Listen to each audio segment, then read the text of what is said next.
할렐루야. 예, 반갑습니다. 이제 완연한 봄 기운이 느껴집니다. 이제 좀 있으면 예수님의 부활하신 날이 오는데 저와 여러분도 부활의 신앙으로 나타나는 귀한 시간 되시기를 간절히 바랍니다. 네, 오늘 본문 말씀 보도록 하겠습니다. 오늘 본문 말씀은 창세기 4장 2절부터 7절 말씀 봉독해 드리도록 하겠습니다. 창세기 4장 2절입니다. 다 찾으신 줄 알고 제가 봉독해 드리도록 하겠습니다. 그가 또 가인의 아우 아벨을 낳았는데 아벨은 양치는 자였고 가인은 농사하는 자였더라. 세월이 지난 후에 가인은 땅의 소산으로 제물을 삼아 여호와께 드렸고 아벨은 자기도 양의 첫 새끼와 그 기름으로 드렸더니 여호와께서 아벨과 그 제물은 연락하셨으나 가인과 그 제물은 연락하지 아니하신지라. 가인이 심히 분하여 안색이 변하니 여호와께서 가인에게 이르시되 내가 분하여 함은 어찌 미며 안색이 변함은 어찌 미뇨 내가 선을 행하면 어찌 낯을 들지 못하겠느냐. 선을 행치 아니하면 죄가 문에 엎드리느니라. 죄에서 오는 내게 있으나 너는 죄를 다스릴지니라. 아멘. 네, 오늘 창세기 4장 2절에서 7절 말씀을 통해서 의인 아벨의 제사라는 제목으로 말씀을 증거하도록 하겠습니다. 의인 아벨의 제사. 항상 제가 이 단에서 쓸 때 굉장히 마음이 무거운데 오늘은 조금 더 무거운 것 같아요. 왜냐하면 말씀을 전하는 자가 어떤 하나님의 말씀을 대언하는 자가 하나님의 말씀대로 살지 못하고 하나님의 말씀을 대언하는 게 어떻게 보면 하나님 보시기에 정말 안 좋은 모습이지 않을까. 그래서 항상 제 자신부터 제가 전하는 이 말씀을 나는 과연 잘 지키고 행하고 있는가를 생각해 보게 됩니다. 그래서 오늘 이 시간에도 의인에 관한 말씀이기 때문에 제가 과연 하나님 앞에 의인의 모습으로 잘 나타나고 있는가 염려하는 마음으로 오늘 여러분들에게 말씀을 증거합니다. 네, 오늘 증거된 이 창세기의 말씀은 모세가 기록한 말씀인데 모세가 약 2500년 전의 사건을 마치 정말 생생하게 본인이 바로 옆에서 본 것처럼 기록해 놨어요. 근데 우리도 25년 전 기억은 말할 것도 없고 바로 어제 일도 사실 기억이 잘 안 나지 않습니까? 그런데 약 2500년 전의 사건을 정말 그 자리에서 본 것처럼 이렇게 기록해 놓을 수 있는 것은 바로 하나님의 성령의 감동하심을 받았기 때문에 모세가 기록한 말씀이라는 것을 알 수가 있습니다. 우리 그 말씀 잠깐 볼까요? 베드로후서 1장 20절 말씀 보겠습니다. 베드로후서 1장 20절입니다. 먼저 알 것은 경의 모든 예언은 사설의 풀 것이 아니니 예언은 언제든지 사람의 뜻으로 낸 것이 아니요 오직 성령의 감동하심을 입은 사람들이 하나님께 받아 말한 것임이니라 라고 했기 때문에 모세 또한 하나님의 성령의 감동하심을 받아서 기록한 말씀이 바로 이 창세기의 말씀이므로 저와 여러분 또한 성령의 감동하심을 받았을 때에 정말 창세 때 있었던 모든 사건들을 특히 오늘 말씀 가인의 제사와 아벨의 제사를 통해서 어떤 무엇을 하나님께서 무엇을 우리에게 요구하는지를 성령의 감동하심으로 바로 알아서 깨달아 지키는 저와 여러분 되시기를 간절히 바랍니다. 예, 제가 오늘 읽어드린 이 말씀은 가인의 제사와 아벨의 제사인데 우리가 가인의 제물을 하나님께서 받지 아니하고 아벨의 제사만 받았다라는 것을 너무나 극히 잘 알고 있습니다. 그래서 가인이 하나님의 제사를 받지 않았다는 것에 대해서 많은 신학자들은 어떻게 말하고 있냐면 정성과 진실이 부족했기 때문에 받지 않았다라고 말하는 분들도 있고 어떤 분들은 가인이 드린 그 제사가 하늘의 소산이 아니라 땅의 소산으로 제물을 삼아 드렸기 때문에 하나님께서 받지 않았다라는 말씀도 있습니다. 만약에 제물에 문제가 있다면 그럼 가인이 아벨이 드린 양의 첫 새끼와 기름으로 하나님께 예물을 드렸다면 하나님께서 가인의 그 제물, 예물을 받으셨을까요? 반대로 의인 아벨이 가인이 드렸던 그 땅의 소산, 그 곡식으로 만약에 하나님께 드렸다면 하나님이 안 받으셨겠느냐라는 거죠. 자, 이러한 제물에 관해서 우리가 생각한다면 우리가 어떠한 하나님의 하나님께 드릴 수 있는 예물과 제물을 드려야 하는지 오늘 말씀을 통해서 바로 알아야 될 줄로 믿습니다. 이 사건은 언제 있었던 사건이라고 했어요? 창세 때 있었던 사건이라고 그랬습니다. 그래서 이사야 46장 10절 말씀해 보시게 되면 내가 종말을 처음부터 구하며 아직 이루지 아니한 일을 옛적부터 보이고 이르기를 나의 모략에 살 것이니 내가 나의 모든 기뻐하는 것을 이루리라 하셨더라 라고 그랬습니다. 그러므로 하나님께서 처음 창세 때에 세상 끝날에 되어질 종말에 되어질 모든 일을 다 기록해 놓으셨기 때문에 창세 때에 가인의 제물과 아벨의 제물을 통해서 우리는 어떠한 예물을 하나님께 드려야 되는지 바로 깨닫는 귀한 시간 되어야 될 줄로 믿습니다. 그러면 가인의 예물과 아벨의 예물에 관해서 성경을 통해서 확실하게 깨닫고 과연 하나님께서 왜 가인의 제물을 받지 아니하셨는지 성경적인 근거를 통해서 바로 알아보도록 하겠습니다. 자, 창세기 4장 2절입니다. 그가 또 가인의 아우 아벨을 낳았는데 아벨은 양치는 자였고 가인은 농사하는 자였더라. 자, 가인과 아벨은 아담의 자녀들인데 두 형제였는데 두 형제라도 하는 일이 달랐어요. 다시 말하면 직업이 달랐다는 거죠. 그래서 가인은 어떠한 자였어요? 농사하는 자였고 아벨은 양치는 자였다라고 그랬습니다. 자, 농사하는 자는 어떠한 삶을 살까요? 땅을 통해서 농사를 하기 때문에 정착된 삶을 살고 안정된 삶을 살 수 있는 자들이 바로 농사하는 자들이었다라는 것을 알기를 바랍니다. 반면에 아벨은 어떤 자라 그랬어요? 양치는 자다라고 그랬습니다. 그래서 이런 양치는 자들을 다른 말로 목동이라고도 하고 목자라고 하죠. 그래서 이 목자는 양을 돌보는 사람이다라고 말씀을 하고 있습니다. 그래서 양을 돌보는 일을 했던 아벨은 어떠한 삶을 살았을까요? 이 양들에게 신선한 꿀을 먹이기 위해서 항상 어때요? 옮겨 다닐 수밖에 없는 유목민의 생활을 하고 있었다라는 것을 알기를 바랍니다. 그러니까 이런 양치는 자 아벨은 자신의 삶이 아니라 양을 위한 삶을 살 수밖에 없는 삶을 살고 있었던 자가 누구였다? 아벨이었다라는 것을 알기를 바랍니다.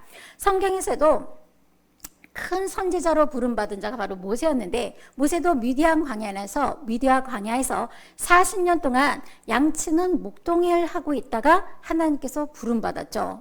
그래서 이렇게 양을 치는 모세가 원래는 굉장히 그러니까 사람도 죽일 수 있는 그런 사람이었는데 민수기 12장 3절 말씀해 보시게 되면 어떤 말씀이냐면 이 사람 모세는 온유함이 지면의 모든 사람보다 승하니라. 이렇게 온유함이 모든 지면의 사람보다 승할 수 있었던 것은 바로 양치면서 자신의 마음을 갈고 닦지 않았나라는 생각을 해봅니다. 또한 이스라엘의 가장 위대한 왕으로 꼽을 수 있는 사람이 바로 다윗이죠. 이런 다윗도 양치는 자였고 양치는 가운데서 하나님께 기름 부음을 받고 이스라엘의 왕이 된 자가 다윗이었다라는 것을 알기를 바랍니다. 그러므로 이런 양치는 자는 단순히 짐승 양을 친다라는 의미보다 하나님의 섭리에 따라서 하나님의 모든 섭리에 따라서 움직일 수 있고 함께 할 수 있는 구도자의 삶을 상징하고 있는 것이라는 것을 알 수가 있는 줄로 믿습니다. 자, 어쨌든 이렇게 가인은 농사하는 자였고 아벨은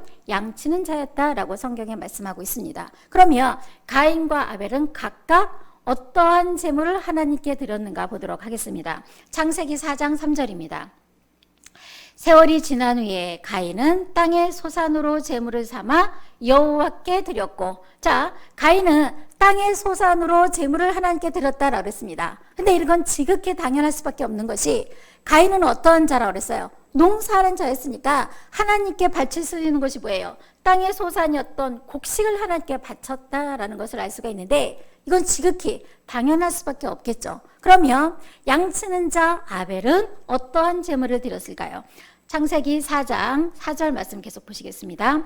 아벨은 자기도 양의 첫 새끼와 그 기름으로 드렸더니, 자, 아벨은 무엇을 드렸어요? 양치는 자였으니까 하나님께 드릴 것이 무엇밖에 없어요?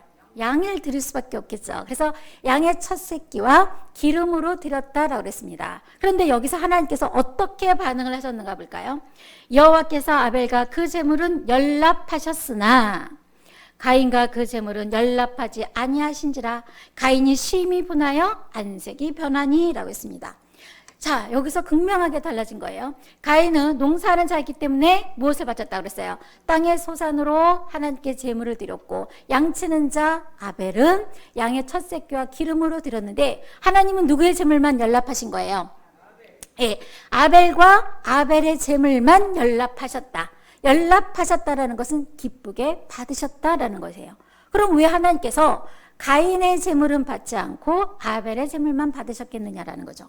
그래서 먼저 이 가인이 하나님께 제물을 드리기 전에 가인은 과연 어떠한 자였는가 우리가 알아야 될 줄로 믿습니다. 창세기 4장 6절 말씀 보겠습니다. 여호와께서 가인에게 이르시되 내가 분하여 함은 어찌미며 안색이 변함은 어찌미뇨. 그러니까 가인은 하나님께서 자신의 동생인 아벨의 제물만 받으시니까 어떤 마음을 가진 거예요? 분한 마음에서 그 분한 것도 부족해서 얼굴까지 이게 변한 거죠. 안색까지 변했다는 얘기예요. 자, 우리가 보통 하나님께 어떤 책망이나 하나님께 어떤 잘못을 했을 때 어떤 마음을 가져야 될까요? 아, 내가 어떤 것을 잘못하고 있고 자기 자신을 다시 한번 뒤돌아보아야 되는데, 가인은 오히려 그것을 분하게 생각하고 안색까지 변하는 모습을 보였다라는 것을 알기를 바랍니다. 또한 어떤 말씀을 하나님께서 하셨냐면 창세기 4장 7절입니다. 내가 선을 행하며 어찌 낯을 들지 못하겠느냐? 내가 선을 행하면 어찌 낯을 들지 못하겠느냐라고 말하는 것은 선을 행하지 않았기 때문에 하나님 앞에 낯을 들지 못했다, 얼굴을 들지 못한 자가 되었다라는 것을 알기를 바랍니다. 그럼 선을 행하지 않았다면 어떤 일을 행했다는 얘기예요? 악을 행한 자였다라는 것을 알기를 바랍니다. 악을 행한 자였기 때문에 하나님 앞에 낯을 들지 못하고 얼굴을 들지 못한 자가 되었다라는 것을 알 수가 있습니다. 또한 계속 보시게 되면 선을 행치 아니하면 죄가 문에 엎드리느니라. 죄의 소원은 내게 있으나 너는 죄를 다스릴지니라. 죄의 소원이 누구에 있었단 얘기예요? 가인에게 있었단 얘기예요. 자, 저와 여러분의 소원은 무엇입니까? 그렇죠. 영생이죠. 하루속에 이 세상 나라가 그리스도의 나라가 이루어지는 것이 우리의 소원인데, 가인의 소원은 뭐예요? 죄에 있었다는 거예요. 악한 일에 있었다는 것을 알기를 바랍니다. 그래서 항상 마음의 소원이 죄에 있기 때문에 무엇을 행할 수밖에 없어요? 죄를 지을 수밖에 없었고 악한 일을 행할 수밖에 없었던 자가 누구였다? 가인이었다라는 것을 알 수가 있는 줄로 믿습니다.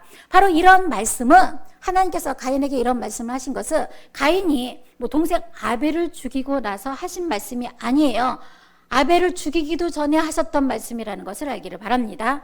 또한 이런 가인에 대해서 신약 성경에 아주 자세히 잘 나온 말씀이 있습니다. 자, 우리 요한일서 3장 12절 말씀 보겠습니다. 요한일서 3장 12절입니다. 가인같이 하지 말라. 저는 악한 자에게 속하여 그 아우를 죽였으니 어찐 영고로 죽였느뇨. 자기 행위는 약하고 그 아우의 행위는 의로움이니라. 너무 자세히 잘 나와 있죠. 가인같이 하지 말라. 저는 악한 자에게 속하여 의로웠던 동생을 죽였다라고 했습니다. 그러므로 이미 가인은 하나님께 어떠한 제물을 바치기도 전에 어떤 자에게 속한 자였어요? 악한 자에게 속한 자였다라는 것을 알기를 바랍니다. 자, 이런 말씀이 공동 번역에는 더 자세하게 잘 나와 있어요. 자, 우리 공동 번역에 보시면 우리는 가인처럼 되어서는 안 됩니다. 가인은 악마의 자식으로 자기 동생을 죽인 자입니다. 자, 공동번역에는 어떻게 나와 있어요? 가인에 대해서 악마의 자식이라고 말씀하고 있는 줄로 믿습니다. 이처럼 가인은 철저하게 악한 자에게 속하였고 어떤 자예요? 악마의 자식이었다라는 것을 성경을 통해서 우리가 알 수가 있는 줄로 믿습니다. 그러므로 가인이 하나님께 제물을 드릴 때 어떤 자였을까요? 악한 자였겠죠. 그럼 악한 자였던 가인의 제물을 과연 하나님께서 기뻐 받으실 수 있었겠는가라는 겁니다. 우리 잠언서 15장 8절 말씀 보겠습니다. 잠언서 15장 8절입니다. 악인의 제사는 여호와께서 미워하셔도 정직한 자의 기도는 그가 기뻐하시느니라. 자, 성경에도 분명히 기록이 되어 있어요. 악인의 제사는 하나님께서 어떻게 하신다? 미워하신다 그랬어요. 그러면 이미 하나님께 제물을 드리기 전에 가인 자신이 어떠한 자라고 그랬어요? 악한 자였기 때문에 하나님께서 그 제사는 어떻게 하시겠을까요? 미워하셨고 받을 수가 없었다라는 것을 우리가 말씀을 통해서 알 수가 있는 줄로 믿습니다. 또한 반대로 정직한 자의 기도는 받으시니라 했으니까 누구의 제물은 받으셨어요? 아벨과 아벨의 제물은 받으셨다라고 한 것을 봤을 때 아벨은 하나님 보시기에 악한 자가 아니라 의인이요 정직한 자였다라는 것을 말씀을 통해서 우리가 확실하게 알 수가 있는 줄로 믿습니다. 자, 우리 이사야 1장 11절 말씀 보겠습니다. 이사야 1장 11절입니다. 여호와께서 말씀하시되 너희의 무수한 재물이 내게 무엇이 유익하뇨? 나는 수양의 번제와 살찐 짐승의 기름에 배불렀고 나는 수송아지나 어린 양이나 수염소의 피를 기뻐하지 아니하노라. 자, 조금 전에 아벨은 어떤 것으로 제사를 드렸다고 그랬어요? 양의 첫 새끼와 기름을 드렸는데 하나님께서 연락하셨고 이사야 1장 11절 말씀해 보시니까 수양의 번제와 살찐 짐승의 기름에 배불렀고 어린 양이나 수염새의 피를 기뻐하지 아니하노라고 그랬어요. 제물은 똑같은 제물 드렸는데 왜 하나님께서 이렇게 기뻐하지 아니하는 제사가 있겠느냐라는 거죠. 바로 이러한 자들이 어떠한 자들이냐? 가인과 같은 악한 자들이 드린 제물이었기 때문에 하나님께서 어떠한 제물을 드려도 그 제물을 기뻐 받을 수가 없었다라는 것을 알 수가 있는 줄로 믿습니다. 자, 이사야 1장 12절 말씀 보겠습니다. 너희가 내 앞에 보이러 오니 그것을 누가 너에게 요구하였느뇨? 내 마당만 밟을 뿐이니라. 바로 가인과 같이 악한 자가 아무리 좋은 하나님께 제물을 드린다 할지라도 하나님 보시기에는 어떤 자예요? 악한 자였고 그런 자들은 하나님 성전을 마당만 밟는 자라고 말씀하고 있는 줄로 믿습니다. 그렇기 때문에 내가 어떠한 제물을 드리느냐가 중요한 것이 아니라 제물을 드리는 자가 어떠한 자가 되어야 하느냐가 중요한 거죠. 그래서 정말 하나님께서 인정하시는 의인이라면 그 제물이 좀 하나님 보시기에 부족하더라도 하나님께서 그 제물을 기뻐 받으실 것이고 아무리 좋고 훌륭한 제물을 바친다 할지라도 그 제물을 바치는 자가 하나님께서 미워하시는 악인의 제물이라면 받지 않는다라는 것을 우리가 성경을 통해서 깨우침 받게 되는 줄로 믿습니다. 그러니까 무엇이 중요한 거예요? 제물을 드리는 사람이 어떤 사람이 있냐가 하나님 보시기엔 너무 중요한 거예요. 그러니까 저와 여러분들도 하나님이 기뻐하시는 의인의 모습으로 나타나야 될 줄로 믿습니다. 자, 이러한 사건이 바로 창세 때에 바로 가인의 제사와 아벨의 제사가 기록되어 있다는 것은 처음부터 종말을 구하는 역사라고 그랬습니다. 그러면 세상 끝에도 가인과 같은 제사를 드리는 자가 있고 아벨과 같은 제사를 드릴 자가 있을 것을 말씀하고 있는 줄 믿습니다. 그러면 먼저 예수님 당시에 어떠한 자가 가인의 제사를 드렸는가 알아보도록 하겠습니다. 마태복음 23장 35절입니다. 마태복음 23장 35절입니다.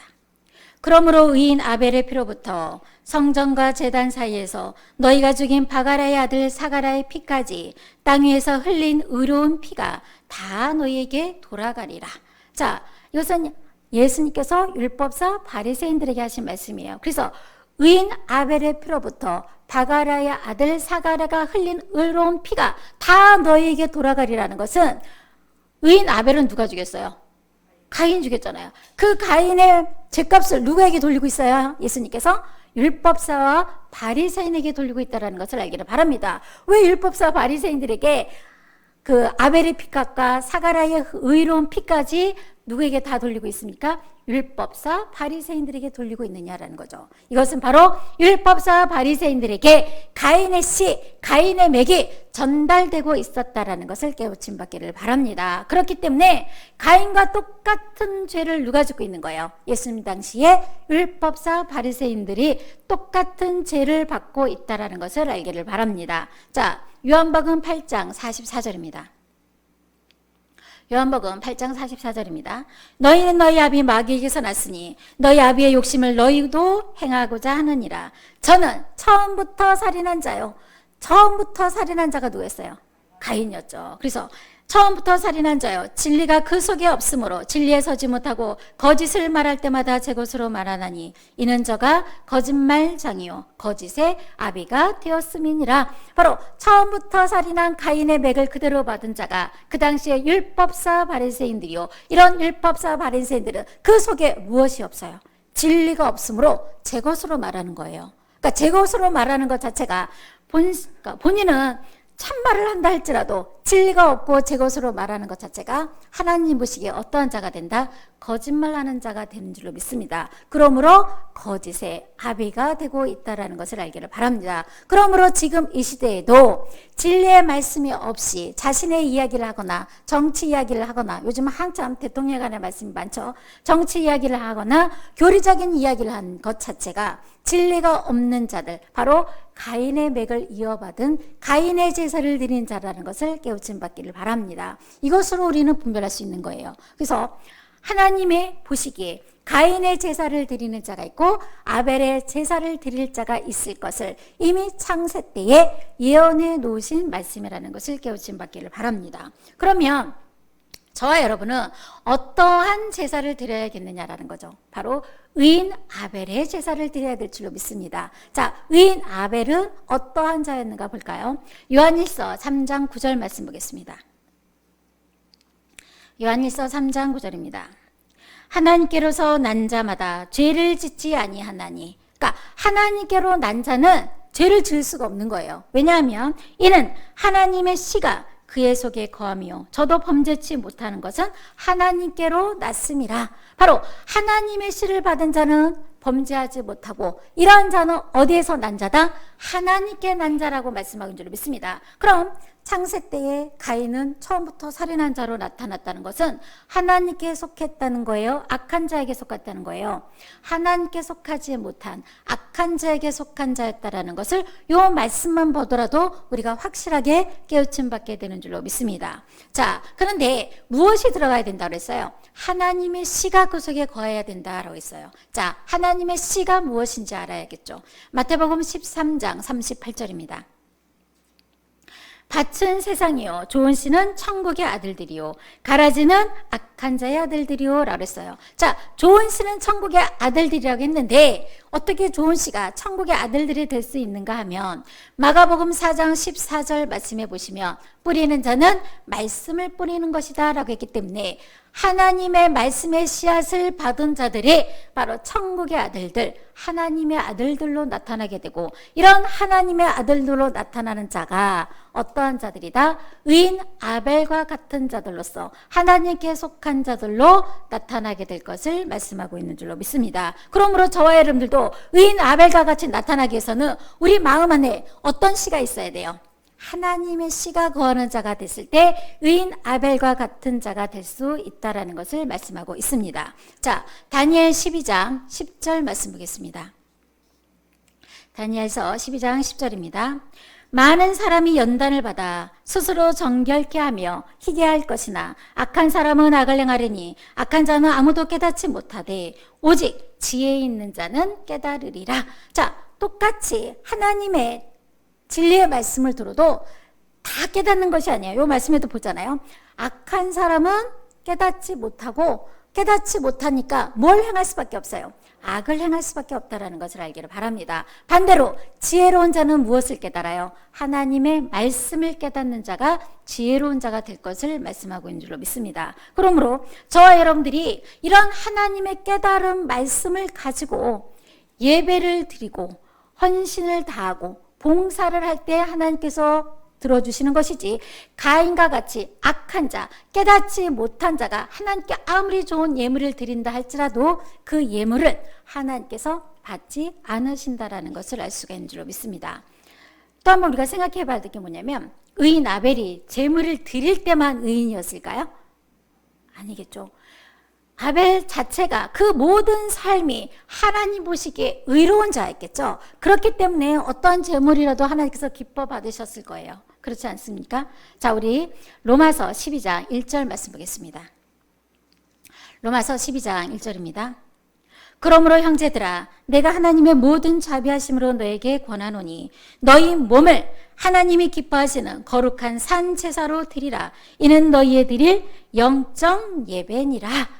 자, 하나님께서 우리에게 무엇을 권하고 계시냐면 너희 몸을 하나님이 기뻐하시는 거룩한 산 제사로 드리라고 말씀하고 있는 줄로 믿습니다. 그래서 우리의 몸을 드리라고 하니까 우리의 이 육신의 몸을 드리는 것이 아니라 우리의 생각과 마음과 우리의 영혼이 어떤 마음이 돼요?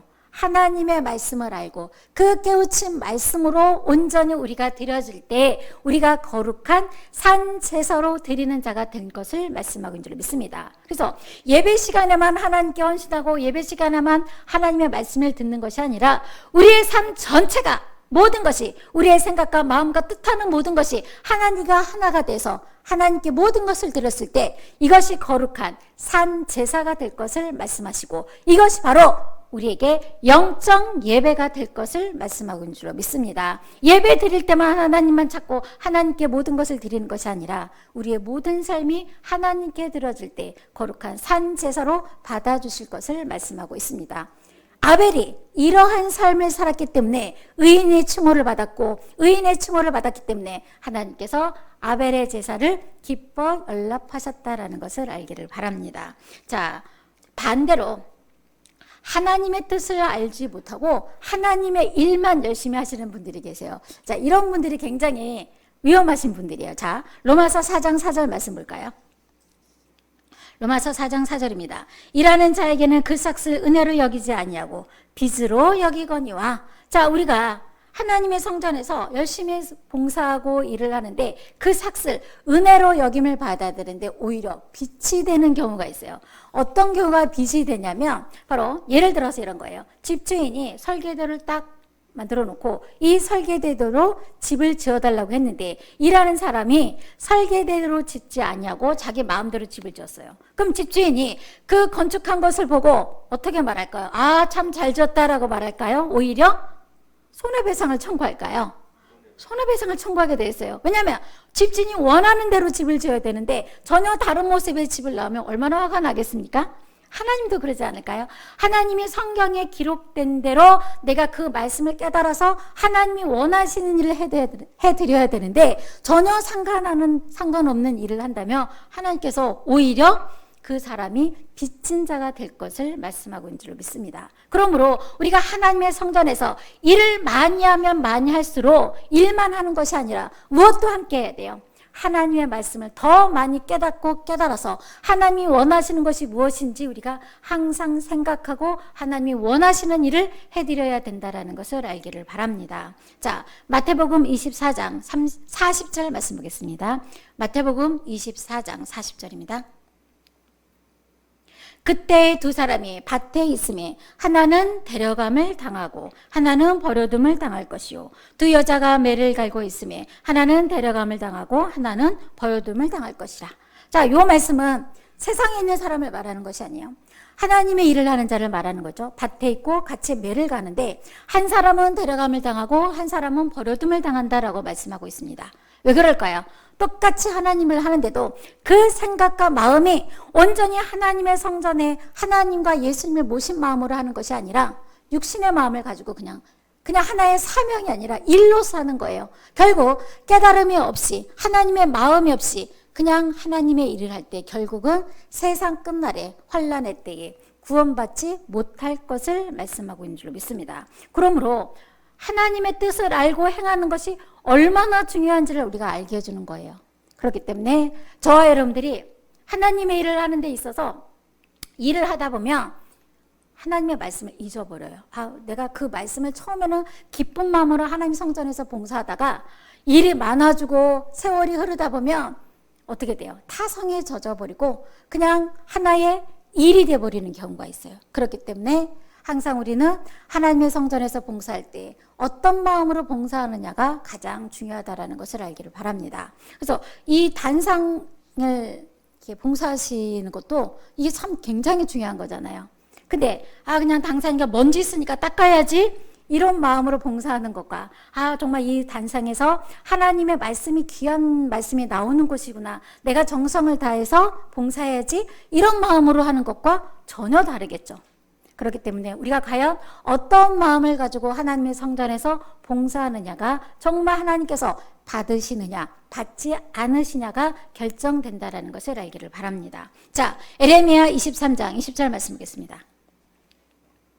나 여호와의 노는 내 마음에 뜻하는 바를 행하여 이루기까지는 쉬지 아니하리니 너희가 말이래 그것을 완전히 깨달으리라. 바로 하나님의 뜻은 언제 완전히 깨우침 받는다고 했어요? 말일에 가서 완전히 깨달으리라 했기 때문에 말일이 되기까지는 우리는 항상 어떻게 해요? 하나님의 말씀을 깨닫고 계속 깨달아 가야 되는 거예요. 그래서 예배 시간마다 나오는 그 말씀을 깨닫고 또한 시기와 때에 따라서 주시는 그 하나님의 말씀의 양식을 온전히 받았을 때에 하나님께서 인정하시는 의인 아벨과 같은 자들로 나타나게 될 것을 말씀하고 있는 줄로 믿습니다. 자, 베드로후서 2장 5절 말씀 보겠습니다. 자, 하나님이 원하시는 의인은 어떠한 모습인가 볼게요. 베드로후서 2장 5절입니다. 옛 세상을 용서치 아니하시고 오직 의를 전파하는 노아와 그 7 식구를 보존하시고 경건치 아니한 자들의 세상에 홍수를 내리셨음에. 자, 노아 홍수 심판 때 누구만 구원받았어요? 노아와 그 7 식구만 구원받았잖아요. 그 7 식구가 노아와 함께 무엇을 전했습니까? 의를 전파한 자가 되었다라는 것을 알기를 바랍니다. 의를 전파하고 또 무엇을 만들었어요? 방주를 지었잖아요. 자, 의를 전파했다라는 것 자체는 내가 무엇을 가지고 있어야 돼요? 의의 말씀을 가지고 있을 때에 의를 전파할 수 있고 의를 전파만이 한 자만이 의인이 된다라는 것을 알기를 바랍니다. 그런데 저와 여러분이 정말 노아와 그 7 식구처럼 지금 열심히 의를 전파하고 있느냐라는 거죠. 그것이 중요한 거예요. 내가 정말 의의 말씀을 내가 전했을 때 의인이 되는 것이고 이런 의인이 됐을 때 아벨과 같은 축복을 받을 수 있다라는 것을 알기를 바랍니다. 그렇기 때문에 저와 여러분들은 항상 의의 말씀을 잊어버리지 않는 자가 되어야 되는데 우리가 잘 잊어버리잖아요. 자, 우리 잠언서 23장 23절 말씀 보겠습니다. 진리를 사고서 팔지 말며 지혜와 훈계와 명찰도 그리할지니라. 진리를 사고서 팔지 말며. 진리를 샀다고 하는 것은 하나님의 진리의 말씀이 완전히 나의 것이 되었을 때는 산 자가 되는 건데 샀다가 파는 자가 있어요.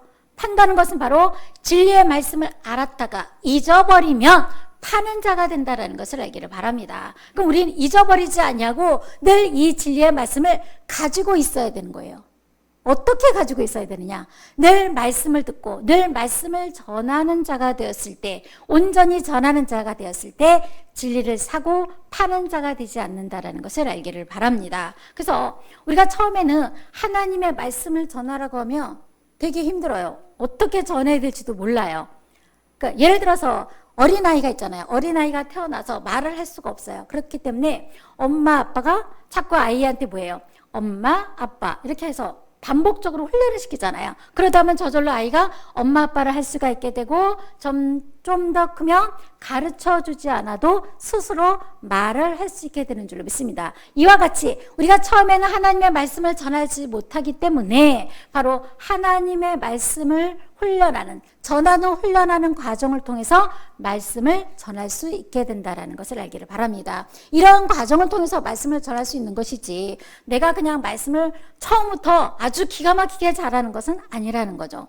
그렇게 중요한 것은 뭐예요? 내가 말을 잘 전하느냐, 말씀을 잘 전하지 못하느냐가 중요한 것이 아니라 하나님의 말씀을 내가 부족해도 자꾸 입으로 전하는 훈련 과정이 중요하다는 것을 알기를 바랍니다. 이러한 과정을 통해서 어떠한 자가 되는 거예요? 의의 말씀을 전하는 자가 되고 의의 말씀을 전하다 보면 내 자신이 어떠한 자로 나타날까요? 의인으로서 나타나게 될 것을 말씀하고 있는 줄로 믿습니다. 자, 고린도전서 6장 17절 말씀 보겠습니다. 주와 합한 자는 한 영이니라. 바로 하나님의 말씀을 전하다 보면 내가 그 말씀을 깨닫게 되고 그 말씀을 깨닫게 되다 보면 누구와 합한 자가 되는 거예요? 예수님과 합한 한 영이 될 수밖에 없다라는 것을 알기를 바랍니다. 예수님과 합해서 한 영이 되면 누구와 하나가 되는 거예요? 예수님과 하나가 되는 거예요. 예수님과 하나가 되면 어떤 축복을 받는 줄 아세요? 자, 요한복음 15장 7절입니다.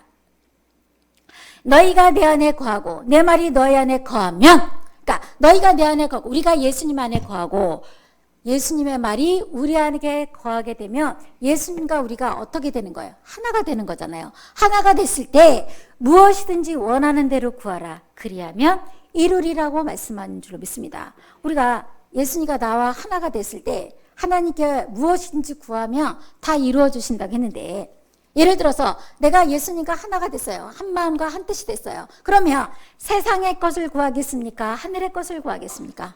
하늘의 것을 구할 수밖에 없는 거예요. 내가 아직까지도 세상의 것, 땅의 것을 구한다는 것은 내가 예수님과 한 영이 되지 못했다라는 것을 알기를 바랍니다. 그렇기 때문에 하나님께서 우리의 기도를 들어주고 싶어도 들어줄 수가 없는 거예요. 그래서 예수님과 한 영이 되었을 때 우리가 세상의 것을 구하지 아니하고 하늘의 것을 구했을 때 무엇이든지 원하는 대로 응답받을 수 있다라는 것을 알 수가 있는 줄 믿습니다. 바로 이러한 자가 어떠한 자가 된다? 의인 아벨과 같은 자가 되고, 이러한 자가 하나님께 무엇을 드리던 간에 하나님께서 기뻐 받으신다, 연락해 주실 것을 말씀하고 있는 줄 믿습니다. 그러므로 이런 가인의 제사와 아벨의 제사는 처음부터 종말을 구한 역사이기 때문에 저와 여러분들은 가인의 제사로 나타나는 것이 아니라 누구의 제사로? 아벨과 같은 의인의 제사를 드림으로 말미암아 하나님께서 기뻐 받으시는 자가 되어야 할 줄로 믿습니다. 그래서 이러한 의인은 하루아침에 되는 것이 아니라 정말 말씀을 한 말씀 한 말씀 깨닫고 그 깨달은 말씀을 내가 몸소 실천하고 행함으로 인해서 의인의 반열로 나타나게 될 것을 말씀하고 있습니다. 이런 의인된 자들이 우리의 모든 삶을 하나님께 온전히 드림으로 거룩한 산 제사를 드리는 귀한 자를 되시기를 간절히 바랍니다. 네, 이것으로 모든 말씀을 마치도록 하겠습니다.